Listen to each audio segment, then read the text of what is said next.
थोर जाणा साधू थोर जाणा कलियुगी नामदेव महाराज एकदा नाही तीनदा म्हणतात या कलियुगामध्ये साधूच थोर आहेत. साधू थोर जाणा साधू थोर जाणा साधू थोर जाणा कलियुगी. साधू महात्मे संत महात्मे या कलियुगामध्ये थोर आहे. त्याला कारण का संताविन प्राप्ती नाही ऐसे वेद देती ग्वाही. संताशिवाय तुम्हाला कधी देवाची प्राप्ती होणार नाही. संत महात्मे म्हणतात रात्रंदिवस देवाचं नामचिंतन करणं पडिले वळण इंद्रिया सकळ. आमच्या इंद्रियाला लागलेले हे एक प्रकारचं वळण आहे. एखाद्या माणसाच्या शरीराला वळण लागतं. दिवसातून 9-10 वेळा जेवायचं असतं. एक तासाला ती लोक जेवतात का? त्यांच्या इंद्रियाला ते वळण लागलेलं. काही लोकांना दिवसातून 2च टाइम जमतं. एक वळण असतं. एक प्रत्येक माणसाचा जन्मात आल्यानंतर एक स्वभाव असतो. त्या स्वभावाला किती बदलण्याचा प्रयत्न करावा. माणसाचा मूळ स्वभाव कधी बदलत. अगदीच आपल्या गावठी भाषेमध्ये सांगायचं झालं कुत्र्याची शेपटी वाकडी ती काथा जळतो वळ जळत. आमच्या तिकडे मुंबईला माणसं मेलेवर जाळतात. तुमच्याकडे म्हणजे प्रथा सारखीच आहे. बरं झालं. माणूस मरतो पण त्याचा स्वभाव कधी चेंज होत नाही. त्याच्याबद्दल एक सुंदर उदाहरण सांगते. एका गावात एक बाई रस्त्यानं चालली होती. ती म्हणत होती सुया घे बिब घे दामन घे पोत घे.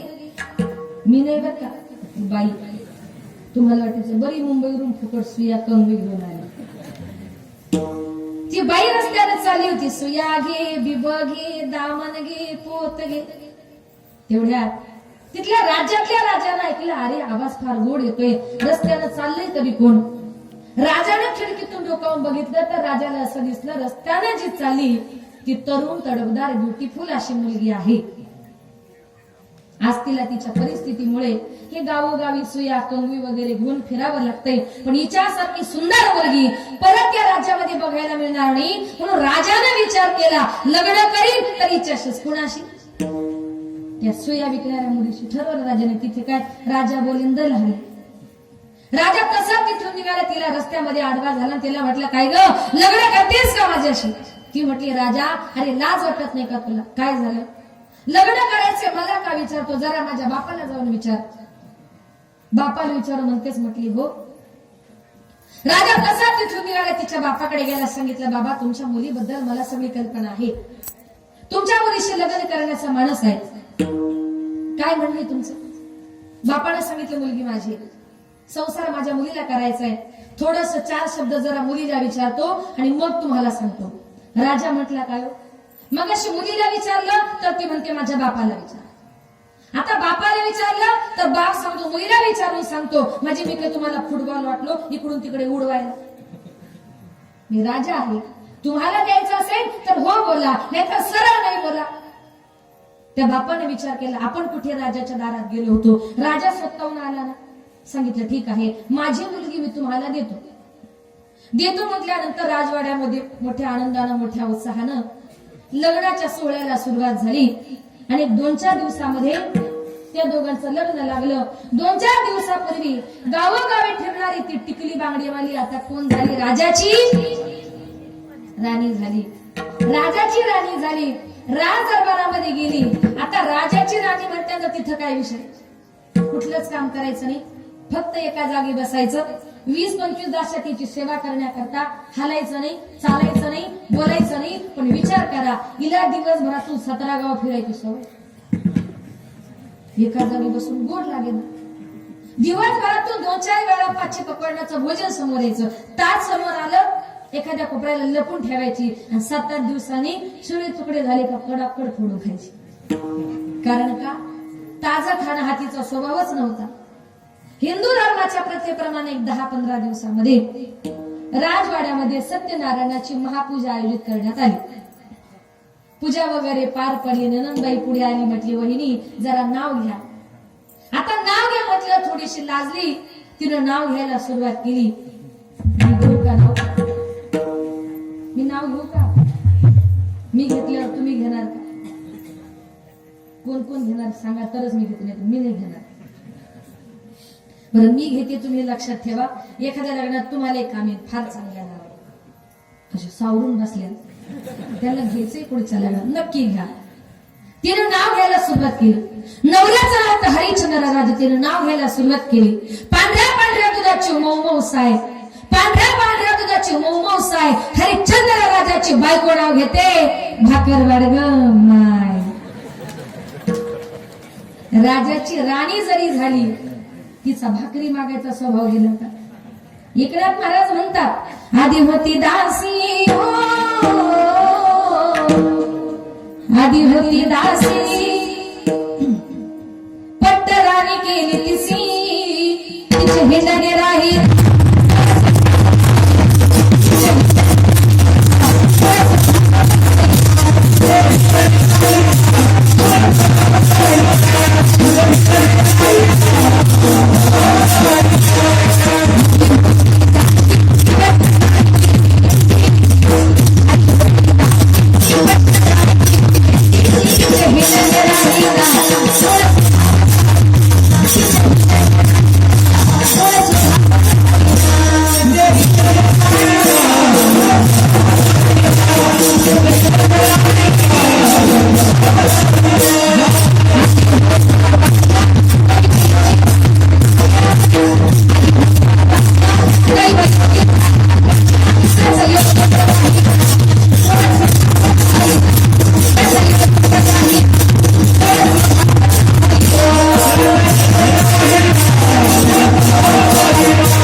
मनाचं सांगत नाही. एकनाथ महाराजांचं मूळ स्वभाव नावाचं प्रकरण आहे, त्याच्यात सांगितलं. आधी होती दासी पट्टराणी केली तिसी. तिचे हिंडणे राहीना मूळ स्वभाव जाईना. आधी होता वाघ्या, इथं कोणी वाघ्या नाही ना. दैवयोगे झाला पाग्या, त्याचा येळकोट राहीना मूळ स्वभाव जाईना. म्हणजे जन्माला आल्यानंतर प्रत्येक माणसाचा एक स्वभाव असतो आणि त्या स्वभावाला कितीही बदलण्याचा प्रयत्न करा, माणसाचा मूळ स्वभाव कधी बदलत नाही. नामदेव महाराज म्हणतात या कलियुगामध्ये साधू थोर जाणं, साधू थोर जाणं, साधू थोर जाणं कलियुगी. साधू थोर आहेत, संत थोर आहेत, पण साधू महात्म्यांचं जे वर्णन करतात ना ते आत्ताच्या ह्या कलियुगातले नाही. आत्ताच्या कलियुगामध्ये संत झाले पण कसे, पोटासाठी संत झाले कलित बहुत.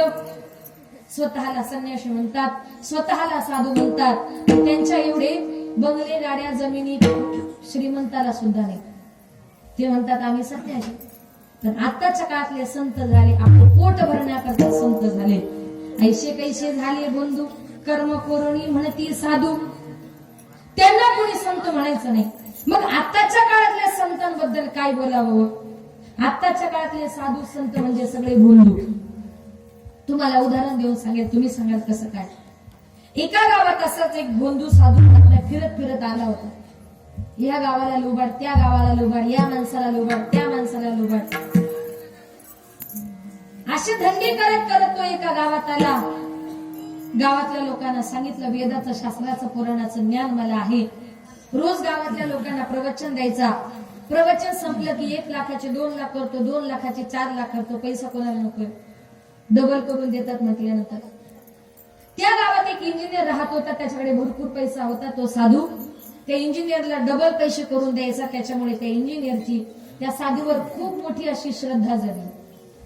तो इंजिनियर घरी गेला आणि बायकोला म्हटलं अगं आपल्या गावात आज इतके मोठे साधू आलेत, वेदाचं शास्त्राचं पुराणाचं ज्ञान त्यांना आहे.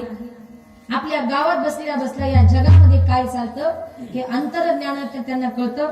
1 लाखाचे 2 लाख करतात, 2 लाखाचे 4 लाख करतात. फार चांगला साधू आहे. माझी अशी इच्छा आहे का तू त्या साधूचं दर्शन घेण्याकरता मंदिरात चल. त्या बाईने सांगितलं तुमचा असेल विश्वास, पण माझा काय त्या बंधूवर विश्वास नाही. का तर इंजिनियरची बायको म्हणजे एका कट्टर खानदानी वारकरी संप्रदायातल्या घरातल्या वारकऱ्याची ती मुलगी होती. आणि वारकरी लोक हे सहसा अशा बंधूंवर विश्वास ठेवत नाही. तिने सांगितलं माझा काही त्याच्यावर विश्वास नाही. तो म्हटला नसेल तुझा विश्वास पण तू चल. तिने सांगितलं मी येणार नाही, हवं तर साधू महाराजांना आपल्या घरी भोजनाला बोलवा, महाराजांची व्यवस्था करते, पण मी मंदिरात येणार नाही, अतिथी देवो भव म्हणून त्यांचा आदर सत्कार करेल. इंजिनियर गेला, साधू महाराजांना सांगितलं महाराज संध्याकाळी आमच्याकडे भोजन करायला यावं एवढी इच्छा आहे. साधू महाराजांनी सांगितले. संध्याकाळचा टाइम झाला, इंजिनियरच्या बायकोने पाची पकवानाचं भोजन बनवलं, पण वारकऱ्याची मुलगी असल्यामुळे तिने ठरवलं साधू नेमका खरा आहे की खोटा आहे ते आपण बघायचं. स्वयंपाक करताना पुरणपोळी, सार, भात, भज्यांचाही आयटम तिनं केला, पण तिनं ठरवलं, नवऱ्याने सांगितले का साधू महाराजांना गावात बसल्या बसल्या जगातलं कळतं, मग आपण ताट वाढताना असे करायचे, साधू महाराजांना ताट वाढताना साधू महाराजांचे भजे आहेत ना भजे ते भाताच्या खाली लपून ठेवायचे. मग साधू महाराजांना अंतर्ज्ञानाने जर भाताखालची भजे जर दिसले तर ओळखायचं साधू खरा, आणि दिसले नाही तर ओळखायचं साधू खोट. वारकऱ्याची मुलगी फार हुशार होती. साधू महाराज आले, गावातली अनेक मंडळी आली, ताट वाढण्यात आली, सगळी मंडळी जेवायला बसली. जेवायला बसल्यानंतर साधू महाराजांनी असे हात जोडले, डोळे मिटले, साधू महाराज जोरात म्हणतात हार हार हार हार. इंजिनियर म्हटला महाराज आजूबाजूला कुठे कुत्रे नाही काय नाही, हाड हाड कुणाला म्हणालात. म्हटलं कसं नाही इंजिनियर साहेब, ज्या टायमाला मी डोळे मिटले त्या टायमाला मला असं दिसलं का पंढरपूरच्या रावळ्यामध्ये कुत्रे शिरलेत आणि ते कुत्रे इथं बसल्या बसल्या मी हाकलले. महाराजांनी डोळे उघडले, घर मालकाचं लक्ष गेलं सगळ्यांच्या ताटाकडे. सगळ्यांच्या ताटामध्ये भजे होते, तर साधू महाराजांच्या ताटामध्ये भजे होते का नव्हते? इंजिनियरच्या दृष्टीने नव्हते, आपल्या दृष्टीने होते, कारण मी सांगितले तुम्हाला माहिती. इंजिनियरच्या दृष्टीने ताटामध्ये भजे नव्हते. इंजिनियर म्हटलं काय ग, साधू महाराजांना भोजनाकरता बोलवलं, गावातल्या सगळ्या लोकांना भजे वाढले आणि साधू महाराजांना तू भजे वाढले नाही, तू मुद्दाम केलंस, महाराजांचा अपमान केला, रागाच्या भरात उठला, बायकोला जे मारायला धावला. साधू महाराज म्हटले थांबा इंजिनियर साहेब, एवढ्यांना वाढता वाढता बाई गडबडीमध्ये विसरली असेल, बाई असं करा मला जरा दुसऱ्या डिश मध्ये भजे द्या. बाई म्हटली थांबा महाराज, तुम्हाला काही मिनिटापूर्वी इथं बसल्या बसल्या जर पंढरपूरच्या रावळातले कुत्रे जर दिसले तर भाताकाचे भजेच तुम्हाला कसे दिसले नाही? याला म्हणतात खोटा. आताच्या काळामध्ये साधू झाले पण ते कसे खोटे. संत महात्मे म्हणतात खरा संत कुणाला म्हणतात, त्याची संत त्याची संत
ज्यांचा हेत विठ्ठले, खरा संत कुणाला म्हणतात, जे विठ्ठलाशिवाय दुसरे काही बोलत नाही.